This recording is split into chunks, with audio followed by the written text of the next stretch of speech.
안녕하세요. 조중현 강사입니다. 이번 시간에는 인터넷과 와이파이를 이용한 통신 방법과 파일 시스템에 대해 배워보도록 하겠습니다. 목차는 다음과 같습니다.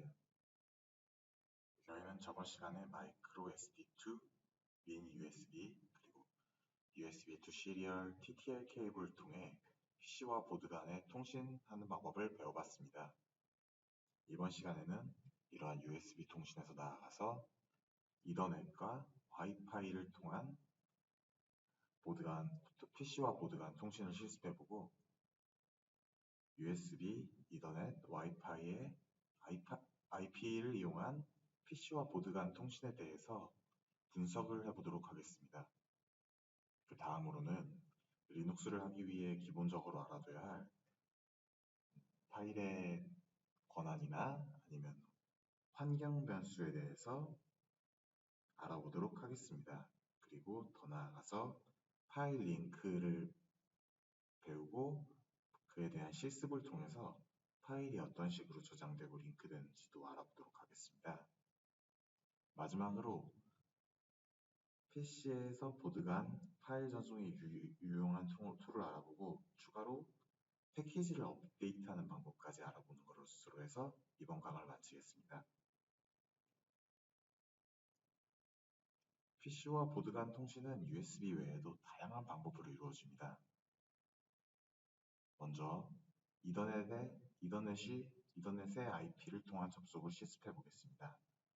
보드 구성은 좌측 사진과 같습니다.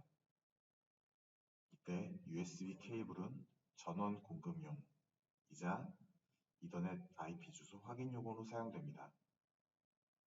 먼저 USB의 IP인 192.168.7.2로 접속하여 ifconfig 명령어를 통해서 이더넷의 IP를 확인합니다.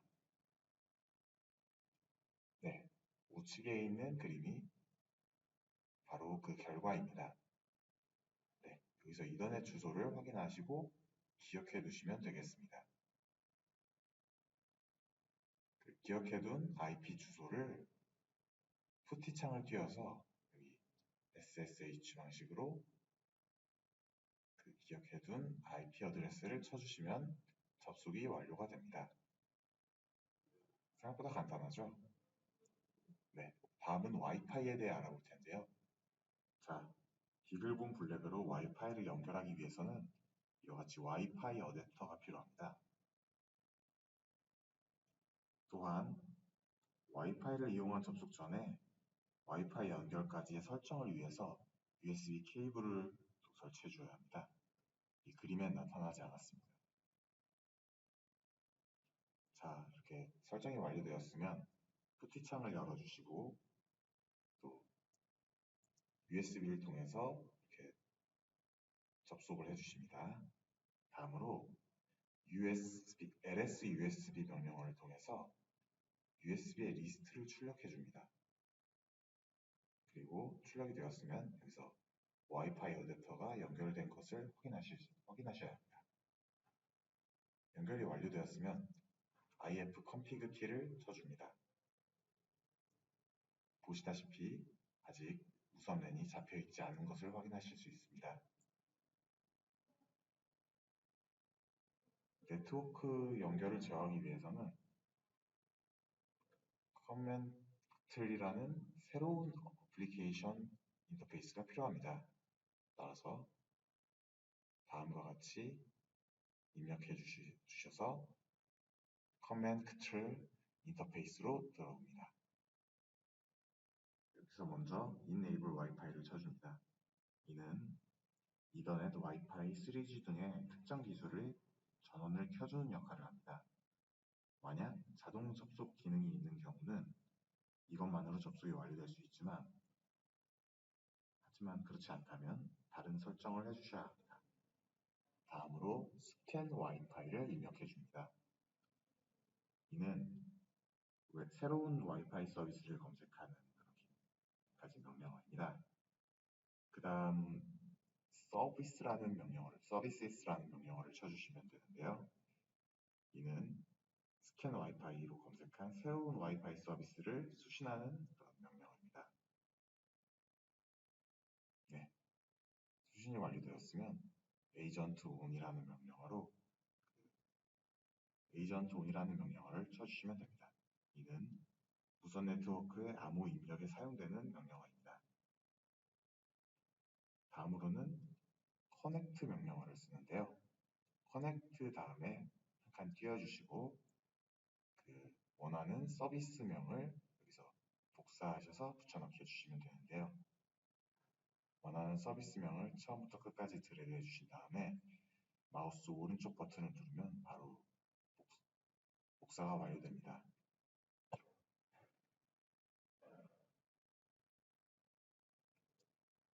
자, 그 다음에 엔터키를 눌러주시면 커넥트가 완료되었다는 메시지가 뜰 겁니다.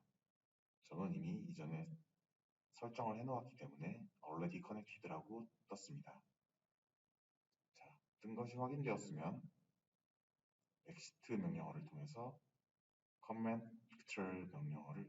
커멘트 어플리케이션을 빠져나와 줍니다. 다음으로 구글의 DNS 서버의 IP 주소로 핑을 찍어봅니다. 아래와 같은 메시지가 뜨면 통신이 정상적으로 이루어졌다는 뜻입니다. 자, 이제 와이파이의 IP로 PC와 보드 간 통신을 해보겠습니다.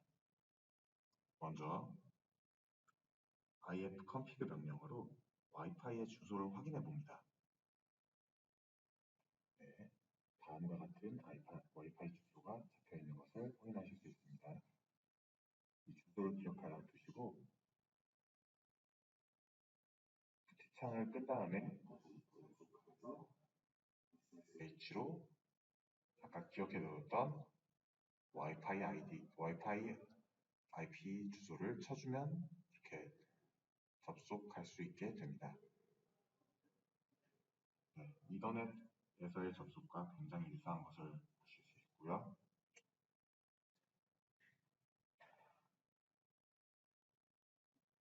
이때 주의하셔야 할 점이 하나 있습니다. PC의 와이파이 서비스명은 보드의 와이파이 서비스명과 일치해야 된다는 점입니다. 이유는 다음 슬라이드에서 그림과 함께 설명드리도록 하겠습니다.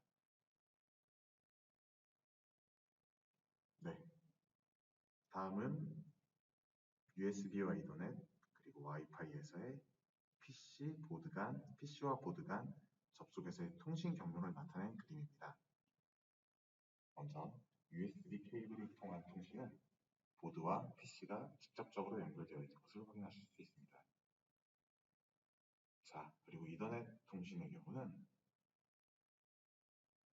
라우터라고 하는 일종의 경로를 거치게 됩니다. 이 경로를 통해서 보드에서 라우터 PC로, PC에서 라우터 보드로 이렇게 통신이 이루어집니다. 자, 우측을 보시면 이제 와이파이를 통한 PC 보드 간 통신이 설명되어 있습니다. 자, 아까 와이파이를 보실 때 서비스명이 여러 가지가 있는 것을 확인할 수 있었습니다. 이 서비스는 각각의 AP, 즉 액세스 포인트를 가지고 있는데요. 액세스 포인트가 같다면 이 그림에서처럼 AP1을 경유지로 해서 이렇게 PC로, 보드로 통신이 이루어질 것입니다. 하지만 보드와 PC 간 액세스 포인트가 달라진다면 경로가 엇갈리게 되기 때문에 통신이 제대로 이루어지지 않을 것입니다. 이는 와이파이를 통한 PC 보드 통신에서 주의해야 할 점입니다. 자, 통신에 대한 내용은 여기서 끝내고 리눅스의 파일 시스템에 대해 설명드리겠습니다. 리눅스는 아이노드라는 자료 구조를 통해 파일을 관리합니다. 이는 파일이 생성될 때 부여되는 값으로 파일 모드, 사용자 식별 정보, 그룹 식별 정보 등 다양한 정보들이 담겨 있습니다. 명령어를 통해 직접 확인해 볼 수 있습니다. 자, ls-l 명령어를 쳐주시면 다음과 같은 화면이 뜹니다. 여기서 첫 알파벳은 그 파일의 모드를 나타냅니다. 파일 모드는 크게 디렉토리, 링크, 일반 파일로 나뉘며 각각 D, L, 그리고 마이너스 표시로 표시합니다. 네, 이 부분을 말하는 거고요. 다음에 오는 세 개의 알파벳은 유저의 권한을 나타내는 것으로 이용할 수 있는 기능을 나타내었습니다. 이렇게 RWX로 나타내어진 이 부분입니다. 그리고 그 다음에 오는 세 개의 알파벳은 그룹으로 이용할 수 있는 기능, 그리고 그 다음에 오는 세 개는 나머지 유저가 이용할 수 있는 기능을 나타냅니다. 그 외에도 파일 크기, 수정일자, 파일명이 표시되어 있습니다. 마지막 파일명을 제외한 정보들은 모두 아이노드에 포함되어 있는 정보입니다.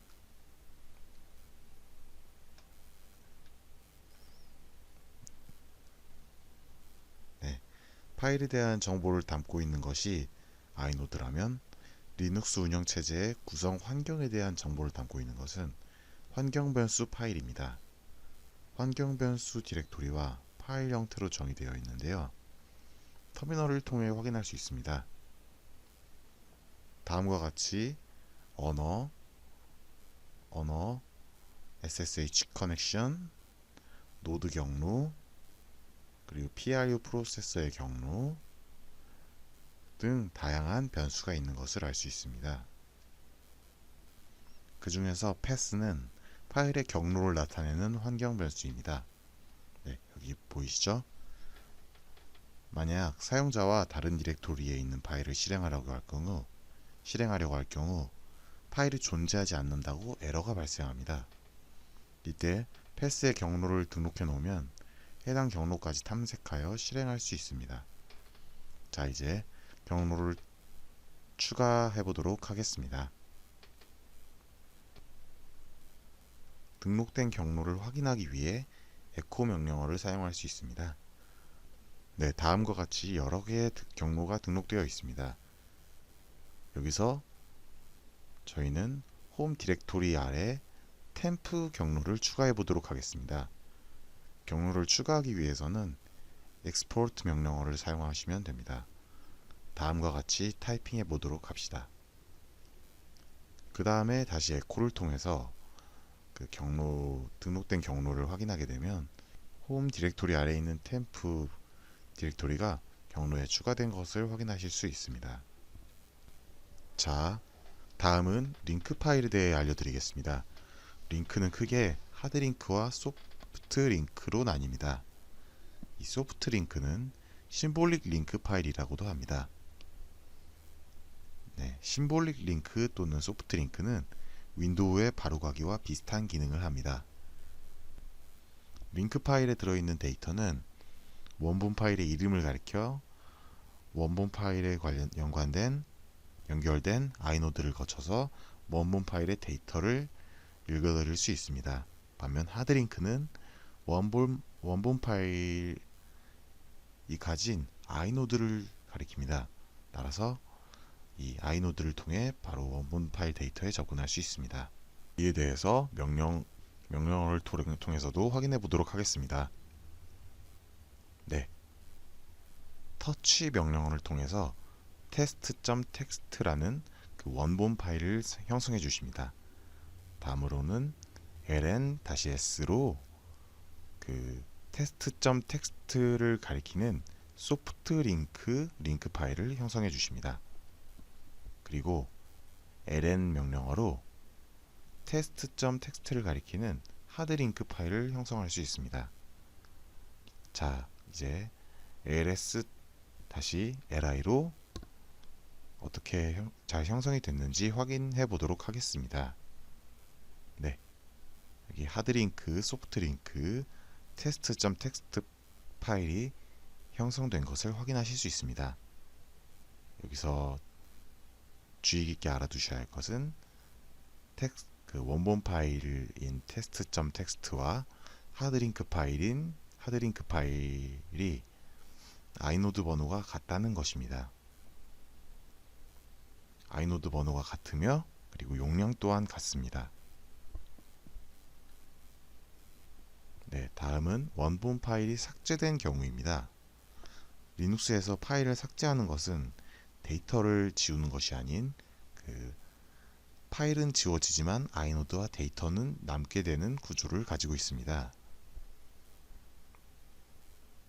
따라서 원본 파일이 지워지면 하드링크의 경우에는 아이노드를 통해서 원본 파일 데이터에 접근할 수 있지만 또 심볼릭 링크 파일의 경우는 이 원본 파일 포인터가 파일의 이름을 가리키기 때문에 이 파일의 데이터에 접근을 할 수 없게 됩니다.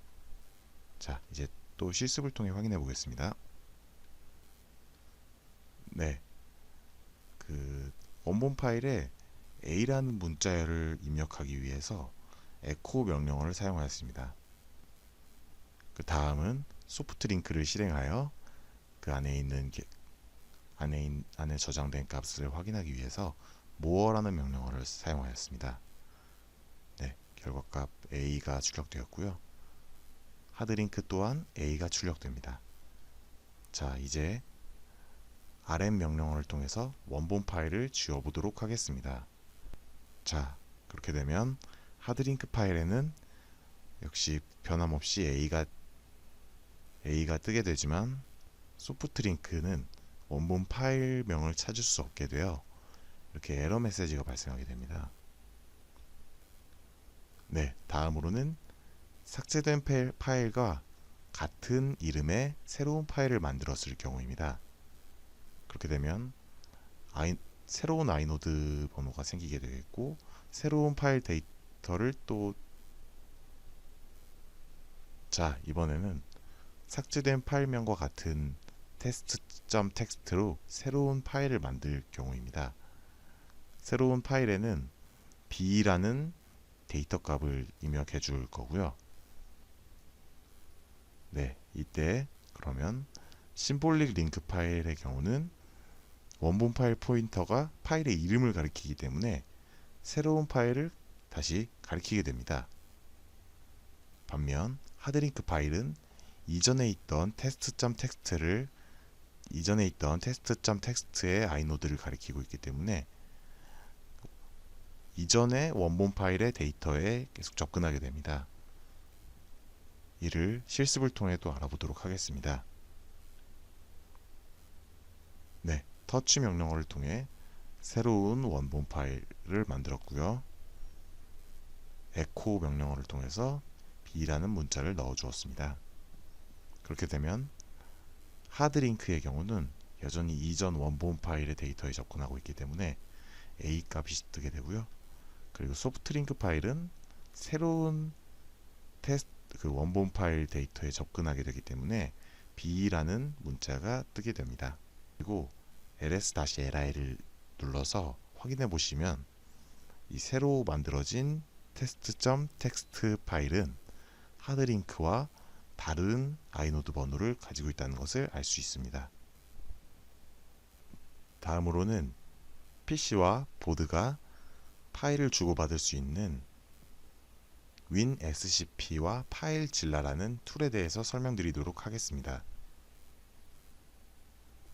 네, 먼저 사이트를 검색하셔서 WinSCP와 파일질라를 다운받아 주시기 바랍니다. WinSCP를 먼저 틀게 되시면 다음과 같은 세션이 뜨게 되는데요. 여기서 푸티를 접속할 때와 유사하게 호스트 이름을 이렇게 입력해 주시고 포트 번호와 파일 프로토콜 또한 다음과 같이 입력해 주시면 됩니다. 여기서 SFTP는 Secure Cell File Transfer 프로토콜의 약자로 SSH 방식으로의 파일 전송 프로토콜을 얘기합니다. 네, 그리고 사용자 이름과 비밀번호 또한 동일하게 입력해 주시면 되겠습니다. 그리고 로그인 버튼을 눌러주시면 다음과 같은 창이 뜹니다. 여기서 왼쪽에는 PC에 있는 폴더들이 보이고요. 오른쪽에는 보드에 있는 디렉토리와 파일들이 보입니다. 여기서 간단하게 드래그를 해주시거나 아니면은 오른쪽 마우스 클릭해서 원하는 그 옵션을 눌러주셔서 파일을 이동하실 수 있습니다. 파이즐라 또한 유사한 인터페이스를 가지고 있습니다. 다음과 같이 정보를 입력해 주시고 빠른 연결을 눌러주시면 다음과 같이 접속이 완료되는 것을 확인하실 수 있습니다.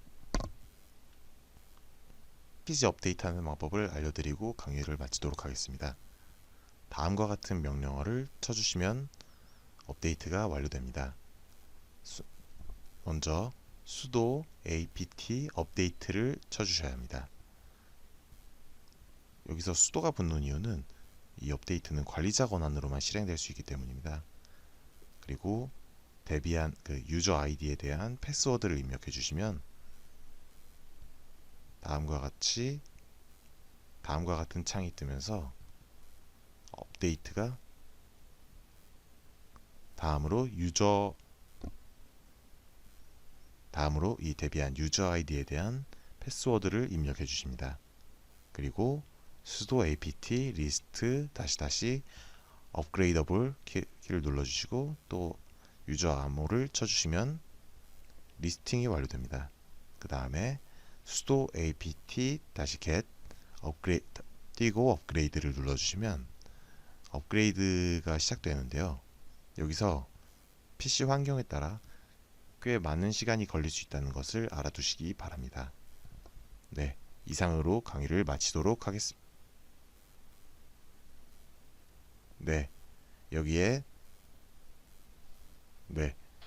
여기서 apt라는 단어가 계속 쓰였는데요. apt는 프로그램 설치, 삭제, 업데이트 등의 작업을 수행하는, 여기서 apt라는 말이 자주 쓰였는데요. apt는 Advanced Package Tool의 줄임말로 프로그램 설치, 삭제, 그리고 업데이트 등의 작업을 수행하는 핵심 도구들의 집합체를 말합니다. 네, 이상으로 강의를 마치겠습니다.